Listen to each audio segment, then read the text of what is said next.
Number 34, what factors prompted the U.S. to enter the war? There are three factors that I'm going to make you responsible for. Isolationism, and there are three details about isolationism that I want you to know. The policies of Jefferson, Monroe, and Wilson. Second factor is unrestricted submarine warfare. Three facts I want you to know is naval blockade, the Lusitania, and global war. And the final factor is the Zimmerman Note. And there's three things about the Zimmerman Note that you need to know: Germany, Mexico, and the declaration of war. And finally, you should be able to understand this question, and then you should be able to think about this: should the U.S. have gotten involved in the Great War? The first thing we need you to know is about President Jefferson. Jefferson was the second or third president of the United States, and in his inaugural address, he promoted no entangling alliances. Europe was in the midst of the Napoleonic Wars, and this isolated the U.S. from European events. So we have a long-standing policy all the way back from one of our first presidents not to get involved in wars in Europe.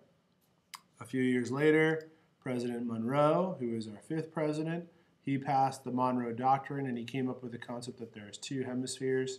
You have the Western Hemisphere, which is North America and South America, and the Monroe Doctrine prevents this hemisphere from being colonized or imperialized by this hemisphere. Right? Fast forward to World War I.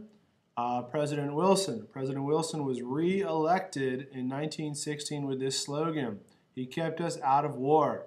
This was his slogan. This was a button here from President Wilson's campaign: preparedness, peace, and prosperity. Remember, World War I had been going on for about 2 years, and the U.S. did not want to get involved. We never got involved in European wars.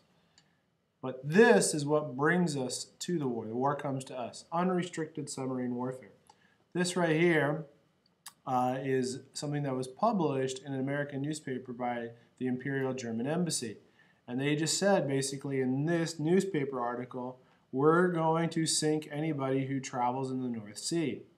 So the Germans are using U-boats, or undersea boats, we call them submarines, that we're going to sail around the English and the Irish seas, right? And if you try to sail there, we're going to sink you. And, you know, people were really nervous about this because at any moment, because if you get sunk by a U-boat, you die. There's no survivors. There's no place on a submarine for survivors.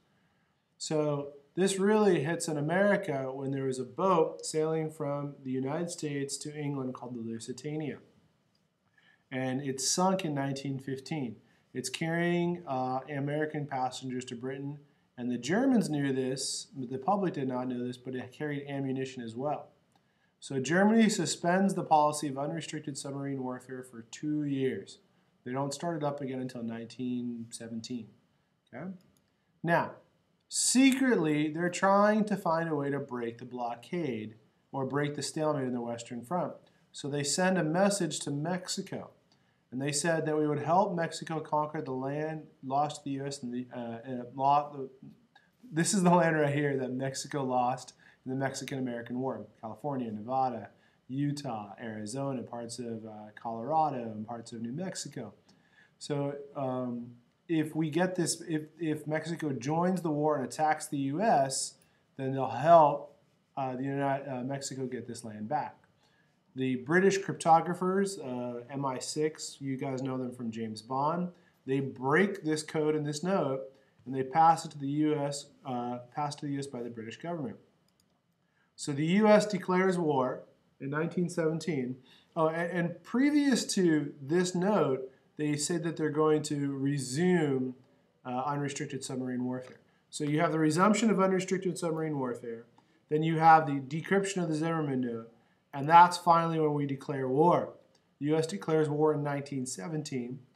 And then something weird happens. Russia withdraws from the war in 1918, and they signed the Treaty of Brest-Litovsk. This will be on your exam, by the way.